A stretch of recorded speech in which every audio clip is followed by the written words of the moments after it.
All right, in accordance with Title 4, Section 6 of our band statutes, which are the law of the band, we will now hear the State of the Band address by the Honorable Chief Executive Melanie Benjamin.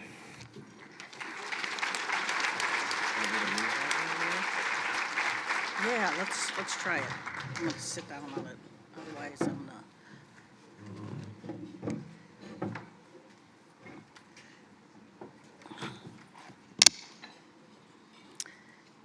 Buju Anina Nishnabe Duke, Mino Gijigad Nungum, Mandamin Indigenous Kaz, Melanie Benjamin Indigo. Mr. Speaker, members of the Band Assembly and the Judiciary, and most important, the fellow band members of the non-removable Mille Lacs Band of Ojibwe. Today is a wonderful day.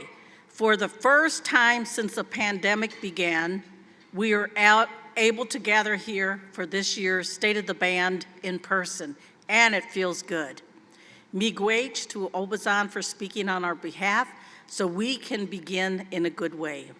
To the ceremonial drum and Wabishki Benes for speaking for us yesterday when the dish was offered. To all the Mille Lacs, all veterans for posting the flags, and to the singers today. And finally, welcome to our other community members, our band family members, neighbors, friends, employees, dignitaries, and guests, and everyone watching on live stream. You are all warmly welcomed here today.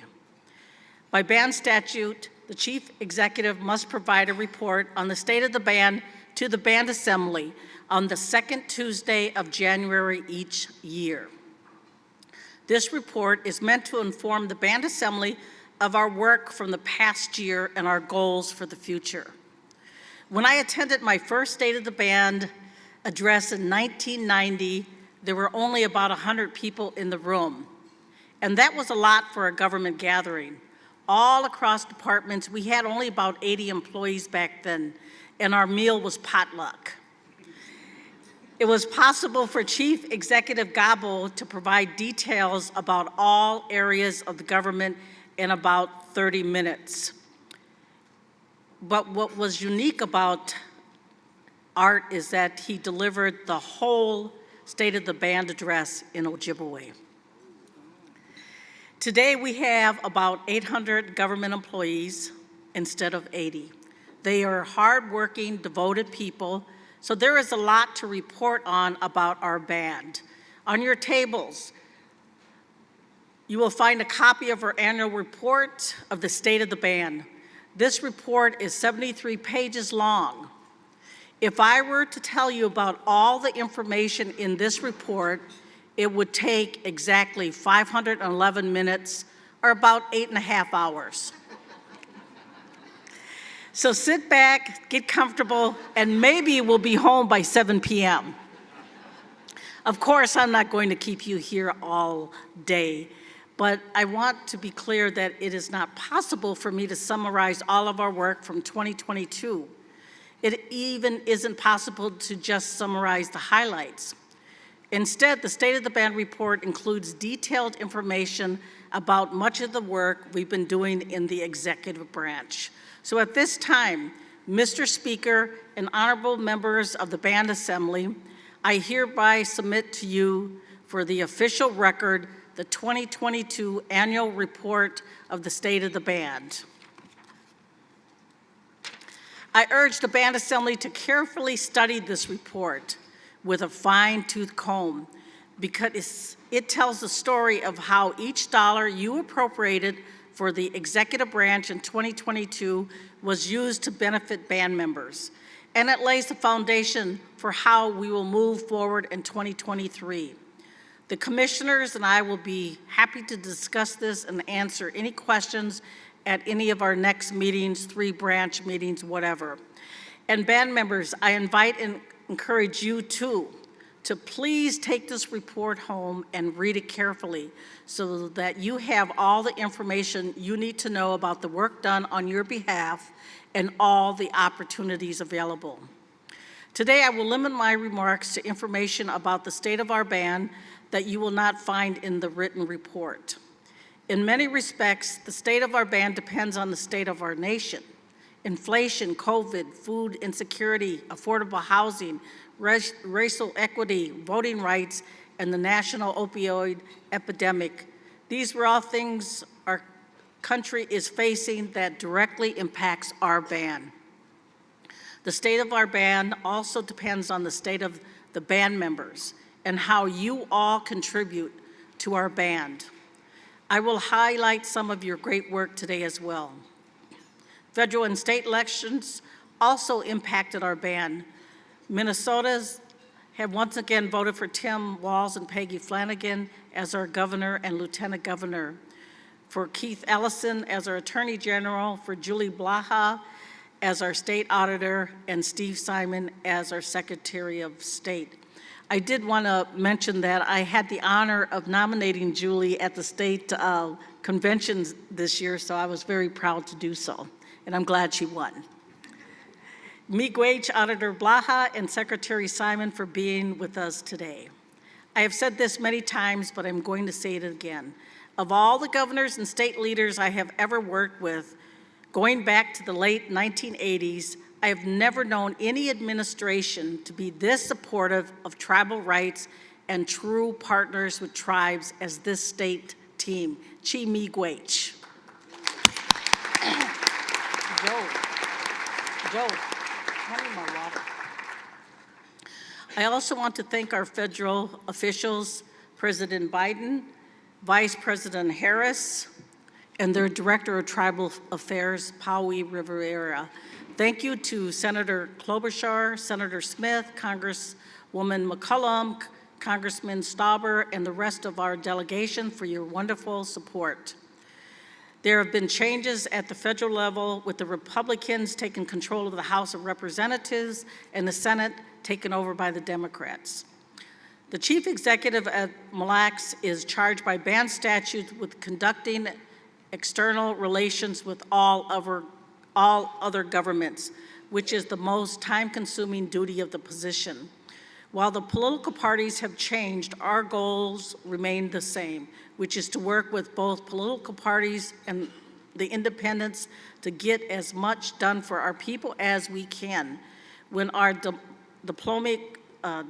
diplomatic relations with the federal and state governments are strong, band members benefit from new opportunities and protections of our rights.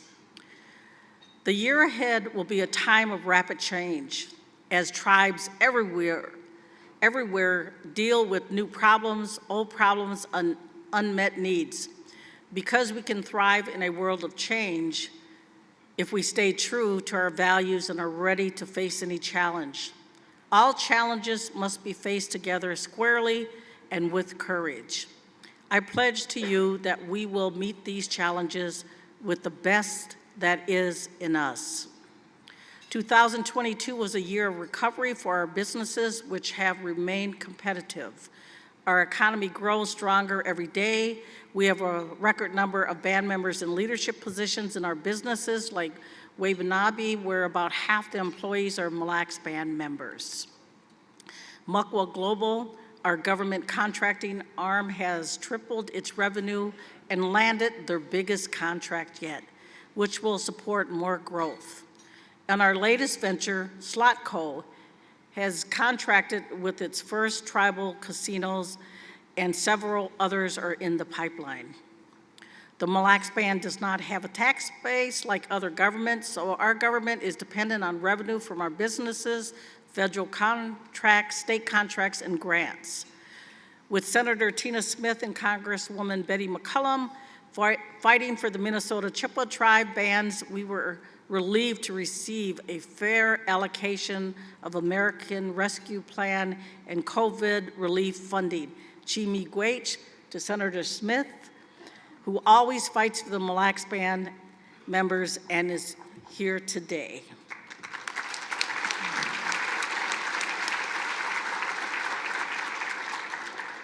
Also, I am so proud of our grants department because in 2022, over half of the grants we applied for were approved. This rate of success is almost unheard of for any tribe. Miigwech to our grants director and our hardworking staff, and Miigwech to the Commissioner of Corporate Affairs, Joe Naquanabe. Because of their leadership and their teams, the band members have not experienced a decline in direct services due to the pandemic. Protecting our natural resources from external threats was a major focus of 2022 and will continue under the outstanding leadership of Commissioner Kelly Applegate. The band is more heavily engaged in defending our sovereignty, tribal rights, and resources than in any recent memory on many issues. Commissioner Applegate never seems to stop working.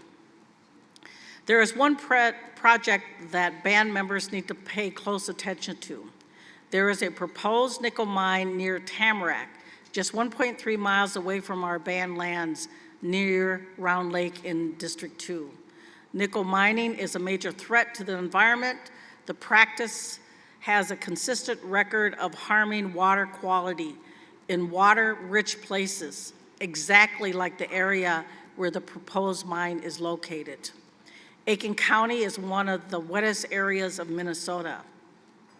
And to date, the mining company, Talon Metals, has made claims of responsible mining, but has not provided data to provide these claims. The mine poses a serious threat to our citizens, water resources, and our medicines. This is the challenge that we must face head-on in 2022. We mobilized our forces to get the attention of the Department of Energy and the White House to make sure we have a seat at the table. There were times when we had to remind federal officials that their legal trust responsibility is to us, not the foreign corporations and mining companies. I have met with the U.S. Secretary of Energy twice about this topic. I have talked to the Secretary of Interior, provided testimony to the State Committee on Indian Affairs, and had a meeting at the White House. Underneath the earth, we are told there is one of the largest high-quality sources of nickel in the world. There is a national and international pressure to take that nickel out of the earth. They say they need it to support batteries for electric vehicles. They even call this green nickel, as if nickel mining is friendly for the environment. But nickel mining is one of the most toxic forms of mining in the world. It produces acid mine drainage that contaminates water. Even the dust that blows off the nickel into the air while it is being brought up from the ground or transported can cause toxic poison. Talon Metals' headquarters are in the British Virgin Islands. It has partnered on the Tamarack Mine project with Rio Tinto, an international mining conglomerate that is headquartered in the United Kingdom and Australia. Rio Tinto has a track record of past practices that have damaged the environment. We need to caution the world about swapping one source of pollution for another. We believe that we can help create a green economy without relying on practices that threaten our water. With strong support from the band assembly, we are doing whatever we can to make sure the band members are not collateral damage from mining pollution. I also want to make it clear that the Mille Lacs Band supports electric vehicles as a way of reducing carbon. We were the first tribe in Minnesota to receive an electric vehicle charging station award through a demonstration project at the University of Minnesota. We just do not believe that nickel is the only way to create electric batteries. Tesla, which is owned by Elon Musk, already has a contract to produce nickel from Tamarack. But I don't know many band members who would ever afford to buy a Tesla. We will continue to support electric vehicles and green energy, but nickel mining is not a green industry.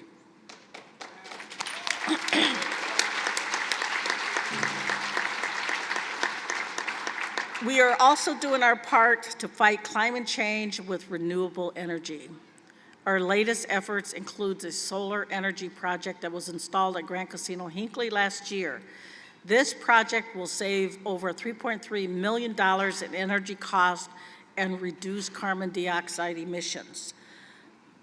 Our education department went above and beyond this year. We shifted back to in-person education. In Nyashing, schools received excellent scores from an outside independent agency review. Our strong commitment to teaching Ojibwe language, culture, and history was acknowledged, as well as the many opportunities and services we provide to all learners and their families. Many band members achieved learning milestones in 2022 with support from Nyashing and the post-secondary enrollment option at Central Lakes College. Chase Sam, our first student at our tribal school, who was able to complete her junior and senior year of high school in just 1 year. And when she graduated early, she had college credits.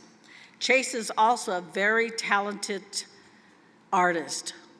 Her teachers at Nyashing brought her art to the attention of Rosetta Stone, which was so impressed that they recruited and hired Chase to create digital art for Rosetta Stone Ojibwe language app. Congratulations, Chase.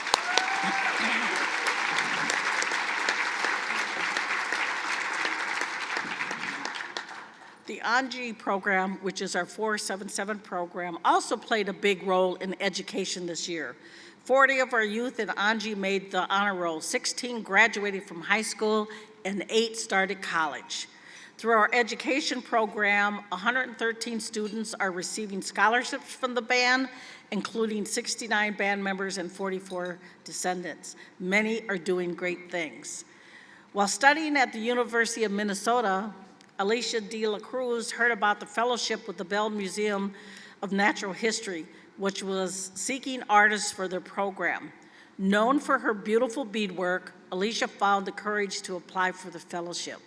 She was selected for the Artist in Residence Fellowship at the Bell Museum. Her project combines beaded art with science and nature to teach others about the need to protect endangered plants, especially those plants important for our culture. Band member Brian Dorr just received his PhD from the Carlson School of Management at the University of Minnesota. Congratulations to Dr. Dorr.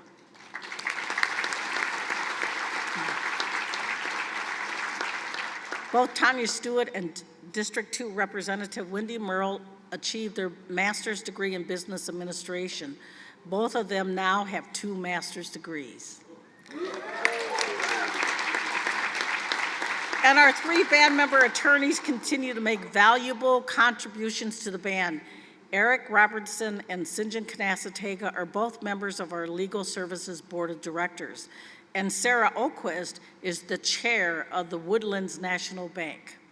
Sarah is also in high demand as a motivational speaker and just emceed our Girls Leadership Conference. Sinjin also serves as my legal and policy counsel in the Office of the Chief Executive. He is a very humble person, but I just have to give him a shout out. I work closely with Sinjin every day and depend on his expert advice regarding our band statutes, legal research, and policy. He is a brilliant attorney as well as a drum keeper who keeps our culture close. He is a role model to many. But what I did not know about Sinjin until recently is that he has another status called TikTok famous. I don't know much about TikTok, so I'm not totally sure what that means. But I was told he has over 33,000 followers. They watch and learn from his serious talks about federal Indian law and history, as well as his very funny videos poking fun at life on the res. Miigwech to all our band member attorneys for their hard work.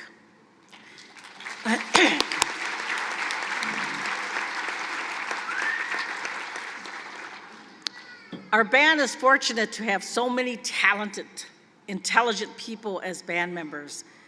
The challenge is creating a path for jobs in the fields where we need band members working the most, like education, the medical profession, science and technology, to just name a few.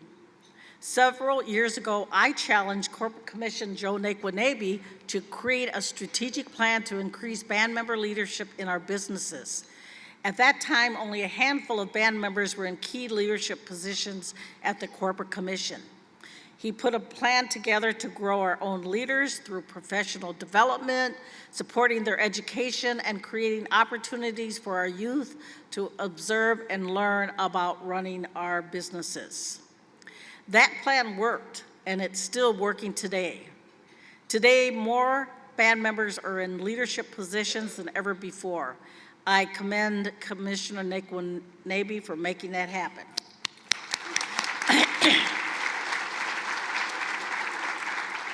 For 2023, I hereby direct Commissioner Nicole Anderson and Commissioner Neil Gonzalez to work together to do the same thing for band members in the medical, human services, science, and education fields.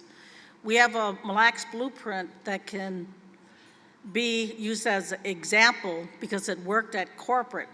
We just need to customize it for other professionals. And we need to start young. I just attended a speech event at Pine City School and was so impressed and proud to see many band 7th graders at the front of the room giving brilliant speeches with confidence. Public speaking is an important leadership skill. The time to begin preparing our youth for professional careers is right now. But family plays the most critical role. We need all to support and nurture the gifts and dreams of our youth. And by the way, I did invite one of the young ladies from the speech event to attend today and critique my speech. So if I seem nervous when I flub up, it's because there could be a very tough 7th grade critic in the audience. We also need a solid plan that overhauls how we educate, motivate, and compensate our hardworking employees. I have my fingers crossed, hoping that we might have a new Commissioner of Administration confirmed by the Band Assembly within the next few days. If confirmed, the job will be to take the best recommendations of our contractor, Bluestone, and customize these for our needs and put a plan together that launches our band government forward as one of the best tribal employers in the United States. This will be no small task, but it is very possible. In fact, that's what Commissioner Anderson did in Health and Human Services. She took Bluestone's recommendations, made changes, and built a unique plan that is designed for the band's needs. I direct the other commissioners to follow in that path in the coming years. No generation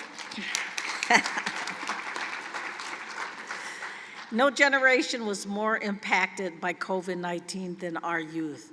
Their paths were severely interrupted during the time of their lives when the biggest growth, change, and learning is supposed to happen. Mental health has become the second biggest public crisis after COVID.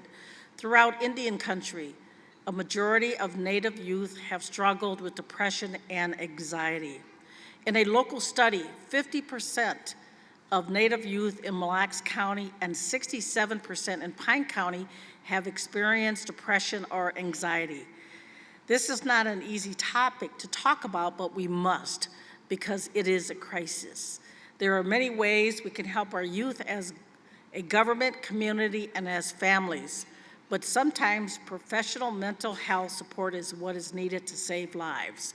After one of our youth approached Commissioner Anderson concerned about some of her friends, we agreed that offering intensive mental health services to our youth in every district has to be a priority. In 2023, Health and Human Services is already expanding these services, but we have to speed up growth of mental health services in all 3 districts. Since COVID began, the demand for mental health in our country has skyrocketed. The average American may need to wait 6 months or even up to a year for a first appointment with a psychiatrist. We are committed to doing much better than that for our youth. Our goal must to provide psychiatrists or counselors who can offer immediate support whenever a child or a young person is in crisis, to get them any medical attention they need. Education, human services, ANJI, and tribal courts must all work together closely to help identify kids in crisis who may be suffering in silence.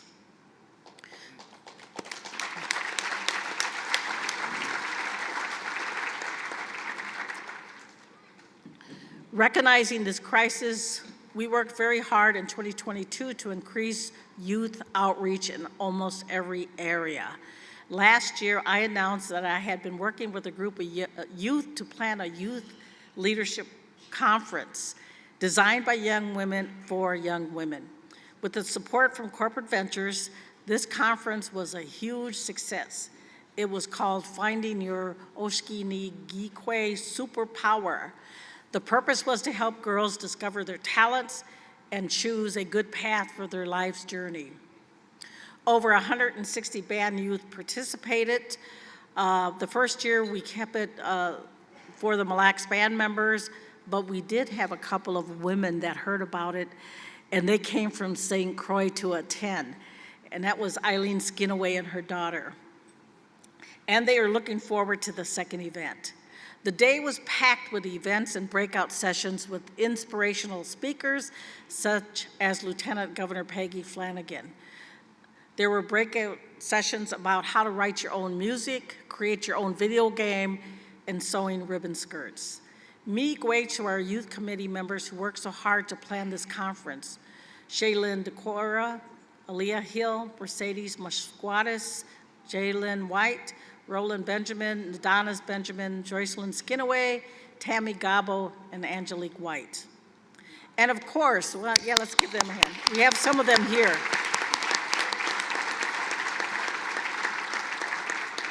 And of course, this could not have happened without our adult mentors who volunteered their time. Besides myself, there were Babita Boyd, Valerie Harrington-Wind, Andrea Brolin, Beth Gruber, Shan Pete, Tammy Smith, Leanne Benjamin, Brandy Smith, Shandell Boyd, and Kim Sam.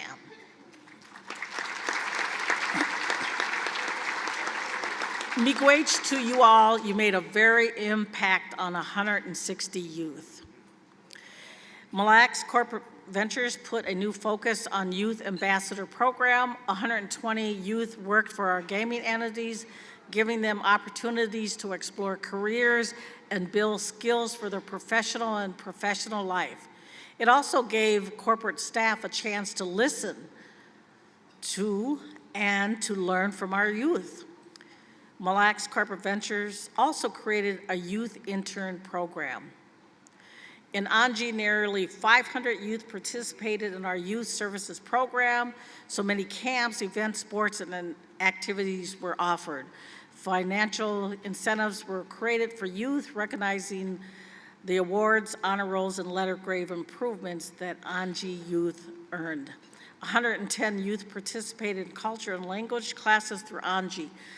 311 youth took part in traditional activities, and 188 participated in sports through ANJI. The Mille Lacs Band now has one of the best youth programs in all of Indian country.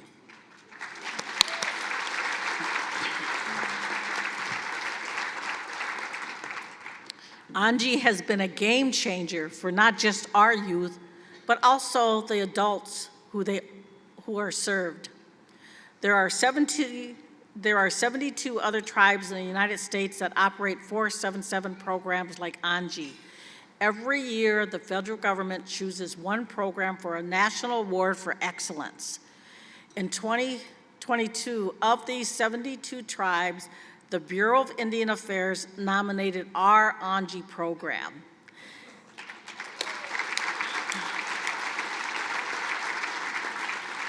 And they won this national award for outstanding services.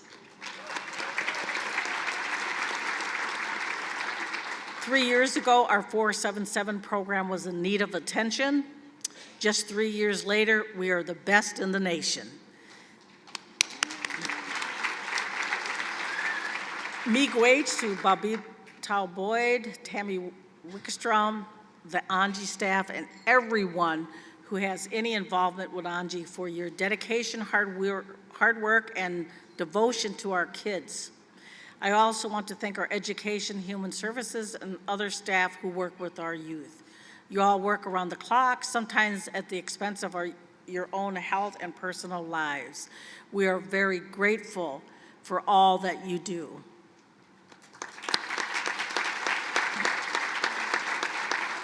There is another challenge we face involving our children. As of October, 214 Mille Lacs Band children were placed outside the home by court order. 5 years ago, we had over 70 licensed band member foster care homes. At last count, we had about 40.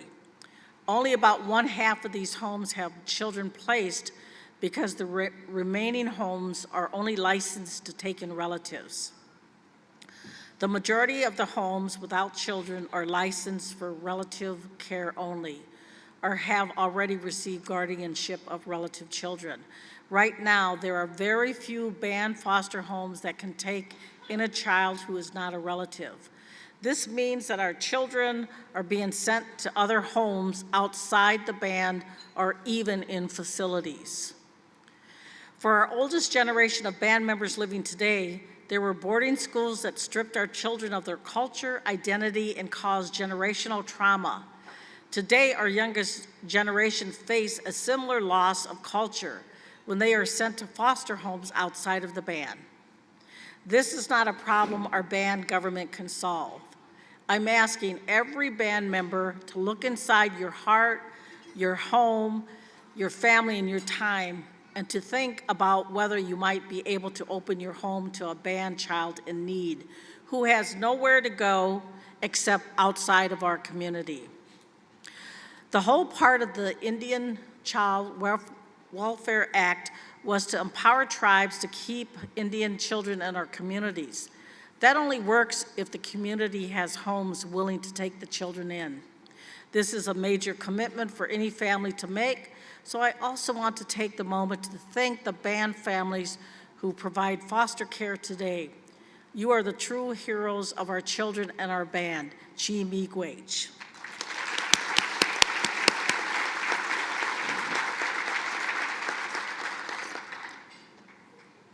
We are a very generous people, and we are fortunate to have many band members who live their lives finding ways to help their fellow band members. When they see a problem, they try to solve it. One of those people are Assiniquet Sam, who is the founder of the Women's Healing Circle, which celebrated its 1-year anniversary of bringing Native women together weekly as a supportive circle. Together, they help each other deal with grief, loss, and to break the cycles of trauma. They learn and practice traditions and crafts, promote healing, and support each other through life's challenges. Another person is Dan Wynn. We lost many band members to the pandemic, including elders who taught the game of moccasin to young men. Moccasin is a traditional game that the federal government once banned. Many years ago, some of our elders brought it back. Moccasin has been important in the healing journey of many men. Last year, Dan Wynn devoted himself to doing his part to keep the game alive. He spent fundraising prize money for a Moccasin Atagewin tournament to honor the memories of Elmer Nekwanebe, Perry Benjamin, Larry Wade, and David Amick Sam, and to make sure that the game lives on. Miigwech to Assiniquet Sam, Dan Wynn, and all other band members who quietly step up to help others in need of healing without expecting anything in return.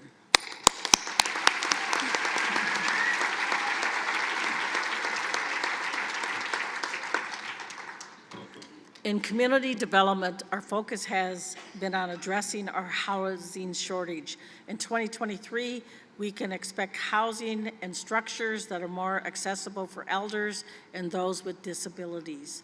And with the Housing Initiative budget and elder and handicap renovation programs, homes will be constructed and renovated that address many different needs. Some very good news is that our neighborhoods are getting safer. Tribal police have worked hard to remove some of the biggest drug dealers from our community. Under the Tribal Law and Order Act, the U.S. Department of Justice has taken over prosecution of certain major crimes that are committed on the Mille Lacs Reservation. With our SALSA grant, the Solicitor General and the U.S. Attorney have been able to target outsiders from big cities who tried to bring in enormous quantities of poisonous drugs into our communities. Recently, one major dealer was arrested in the cities who had 5 pounds of meth and heroin laced with fentanyl. These drugs were meant to be delivered to the Mille Lacs Reservation.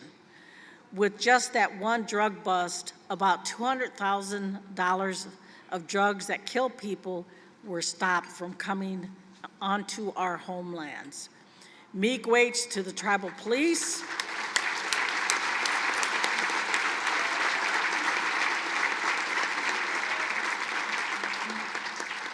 Miigwech to our tribal police, Solicitor General Doug Eagle, and U.S. Attorney Andy Luger and his staff for making our community safer. And thank you to U.S. Attorney Luger for being here today.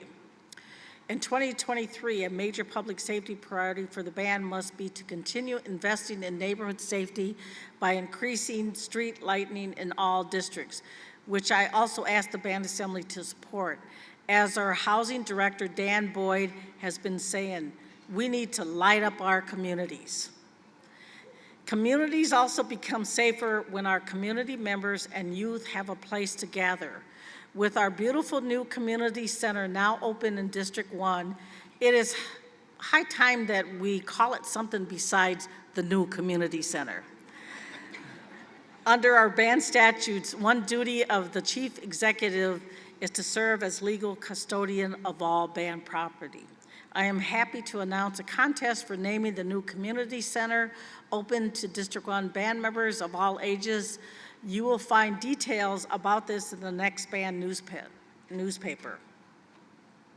And maybe we might have a prize associated with that as well. Many years ago, the late Jim Clark talked about how language and culture were the only solution to problems in our community. He told me and many others that when people lose their language and culture, they lose their spirits and go down bad paths. Language revitalization has been one of my key initiatives since I first took office. Not because we are living in the past, not because we are nostalgic, and not because we want to force people to live their lives a certain way. We are focused on language and culture because they are what makes us Anishinaabe. Language and culture saves lives. The root cause of addiction, poverty, homelessness, and violence is a loss of identity. This can be traced back 150 years when federal policies tried to strip us of our language, traditions, ceremonies, and culture. Even today, the federal government, which is once guilty of trying to destroy our culture and language, has stated that revitalizing Native language and culture is critical for reversing the problems our people face in Indian country. The health and scientific community know this is true. Every band member who has ever turned to language and culture to save their lives knows this is true. A few months ago, the White House held a Tribal Nation Summit, and nearly every tribe in America was there. There were several panel discussions and one focused on language revitalization. I was invited along with the chief of the Cherokee Nation to serve on a panel with Secretary Deb Haaland of the U.S. Department of Interior and Education Secretary Miguel Cardona. The topic was language and revitalization. The White House announced a new initiative meant to help save Native languages. For band members who are not living healthy lives and have tried everything else, language and culture has proven time and time again to be the remedy. In 2023, we will expand our language and culture efforts to work with the local public schools in each district. Ojibwe language instruction should be offered to our students in all public schools. This is now possible with our Rosetta Stone program. The Rosetta Stone project is not just benefiting band members. Ojibwe-speaking tribes throughout the entire Great Lakes region and Canada are also using our program to revitalize Ojibwe for their communities. Chimigwech to our elders and voice actors who made this project possible, like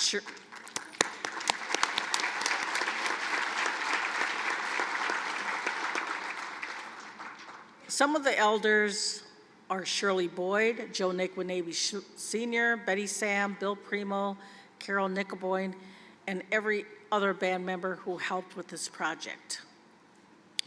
During 2023, we will also continue our efforts to truly transform Neosho School into a true immersion school. Our new Commissioner of Education, Neil Gonzalez, has expertise in Ojibwe immersion schools and is devoted to making this happen. I also want to thank those in our community who have been inspirational for our youth and young adults to live healthy lives. Sports has always played a big role in how we support health and wellness and how we come together to celebrate and support our young people. One band member who made a name for himself this year as an athlete is Montana Davis, who is an up-and-coming name in jiu-jitsu and won a major tournament this year.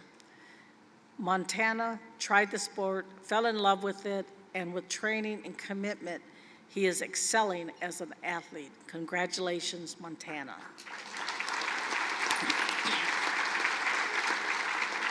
We also have many young band member athletes who were recruited or being recruited right now to play in college sports like basketball, football, volleyball, softball, track, and hockey.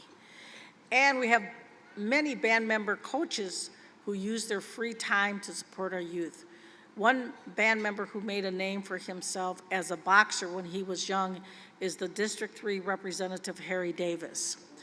District 3 members know him well, but many of you in District 1 and 2 may not realize that over 30 years ago, Harry created the first youth boxing club in his front yard, and for the past 30 years, Harry has probably taught at least 100 youth the fundamentals of boxing.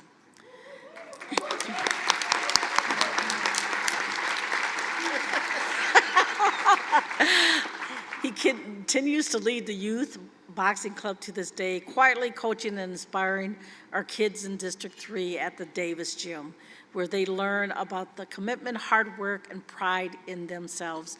Miigwech Representative Davis.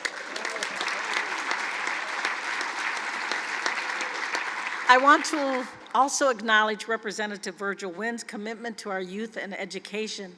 In his spare time away from the band assembly, he is still a leader of the Onamia School Board. Miigwech Representative Wynn for your commitment to our youth. In 2022, the Minnesota Chippewa Tribe held a non-binding referendum election on the topic of enrollment. Non-binding means that the election results do not have the force of law. The ballots contained 2 questions. The first was whether or not the MCT should do away with blood quantum as a way of deciding who is eligible for membership. The second question asked whether each of the 6 bands should be allowed to exercise its own sovereignty and decide for themselves who is eligible for enrollment.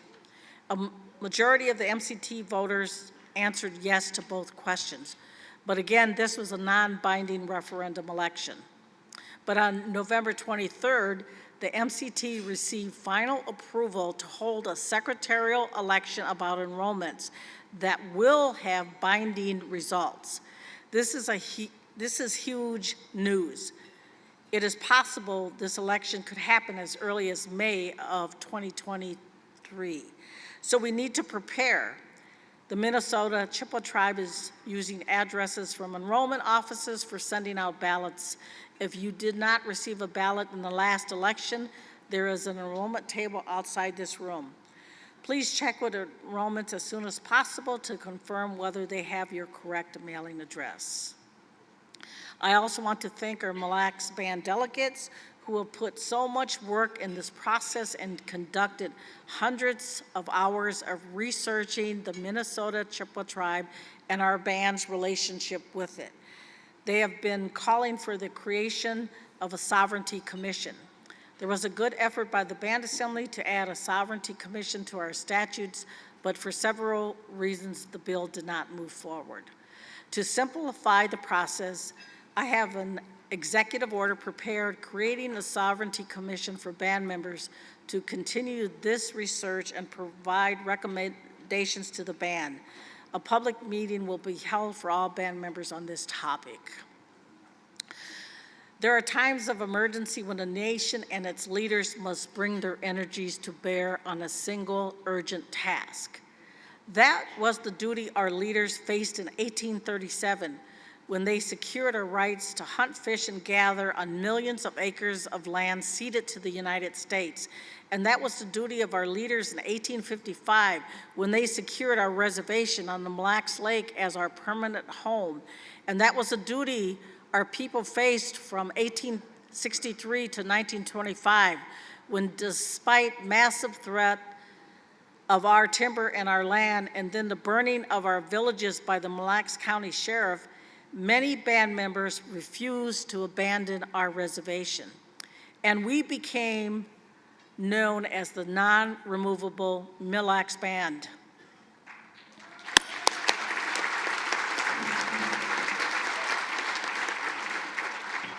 And that was the duty Art Gobble faced in the 1970s and the 1980s when he led the band out of poverty and into the opportunity with our first casinos. And that was the duty Marge Anderson faced in 1990s when she defended our 1837 treaty rights all the way to the Supreme Court. More recently, we as leaders have faced the duty of defending the very existence of our reservation from attacks by Mille Lacs County. With persistence, diplomacy, and committed legal representation, we took down barriers put up in front of us one by one. The Mille Lacs Band of Ojibwe and the United States created a reservation of approximately 61,000 acres in the Treaty of 1855. Under the Constitution, treaties are the supreme law of the land. After years of conflict created by Mille Lacs County, which interfered with our public safety because they believed our reservation no longer existed, we finally had no choice but to file a lawsuit in federal district court in 2017. After decades of challenging whether our reservation exists, the county finally got its answer. March 4th, 2022 will go down in history as the day that the federal district court ruled that our Treaty of 1855 is indeed the supreme law of the land.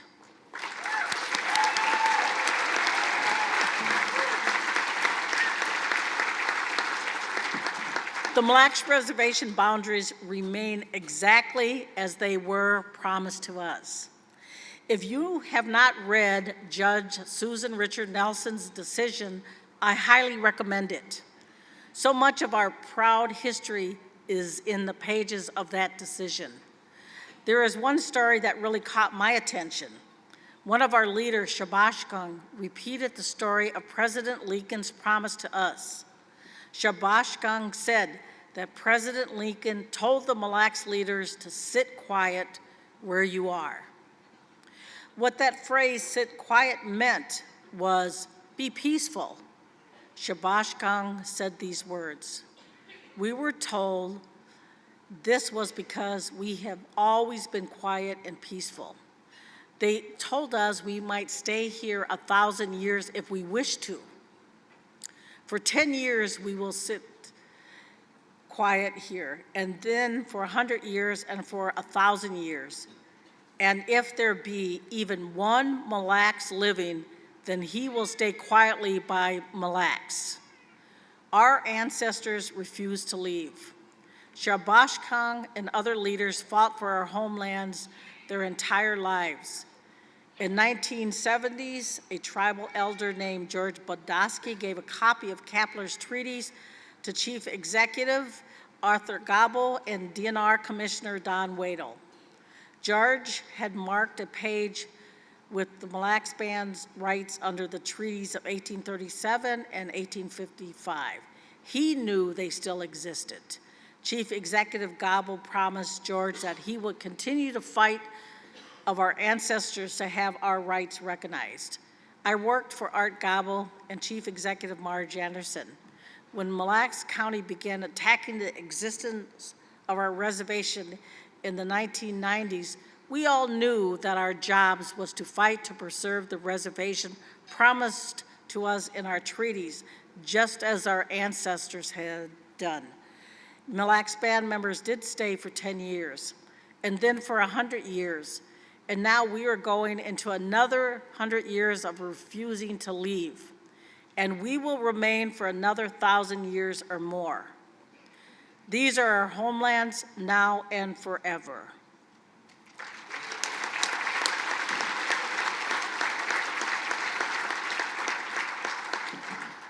Judge Nelson ended her ruling with these words: "The court therefore affirms what the band has maintained for the better part of 2 centuries.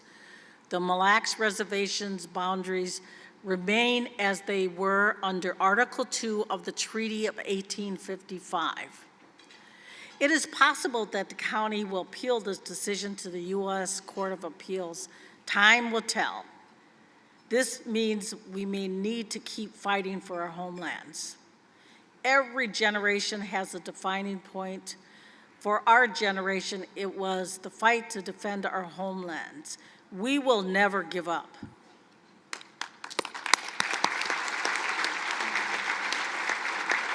"2022 was a year to remember for many reasons. As a community, we experienced some tragic loss. As a government, we made some important gains. We are now in a cycle where the sun's path across the sky lasts a little longer each day, bringing warmth and light. Our spiritual leaders tell us that there are powerful money due in both the sun and the moon. Every day when the sun is highest in the sky, that money due looks down to check on us and take care of us. The money due in the moon has the power of correction and takes care of us when we need help, and something has been forgotten or done in a way that is incorrect. The sun that lights up our day and the moon that lights up our nights are both taking care of us at all times, no matter how disconnected we might feel or how heavy things get. The light creates energy that flows through us, making us function as human beings. I was told that we are all so connected by that energy and our ancestors that we can experience discomfort when others are uncomfortable, without even having that knowledge in our minds. Whether we feel joy or anger towards another person, we are deeply connected to one another. Nothing can ever change that. It is our duty to try to do good work and be mindful, compassionate, and embrace the gifts given to us. We are meant to be in the sun and to receive help from the money due. This help is always there for us. That is where we can find hope. 150 years ago, when Shabash Khan and our leaders gave the president that ultimatum, they vowed that we would never give up our homelands, even if there was only one Mille Lacs Band member left standing. Think about the times they were living in, which nearly everything had been stolen from them. There was no help from the government, no programs, no service. It is not band government programs that have sustained us in our homelands across 3 districts for hundreds of years. It's not money or goods or services. None of that existed when our ancestors stood up to the United States of America. They spoke truth to power. daring anyone to challenge their resolve. The amazing strength and courage in the face of losing everything else came from somewhere. It came from the blood of their ancestors before them, and because they knew who they were. Their cultural and spiritual identity as Anishinaabe was nearly all they had left. And it was more than enough for them to fight for their way of life, for generations of grandchildren who would come after them. We are those grandchildren and generations. Their courage is why every one of us are here today. Like them, we can challenge injustice and fight for our rights. We can be self-determined, taking care of our families and one another. We can do these things if we hold our culture, language, and traditions strong. Shabashkang knew who he was. Embracing and being proud of who we are is what will sustain generations of grandchildren who come after us through whatever battles lay ahead. As we move through 2023, let us continue to work for progress, to seek out healing and hope, and to fight for our band when we must. Together, I know we will overcome our challenges and never lose hope, because I believe in our band members and who we are.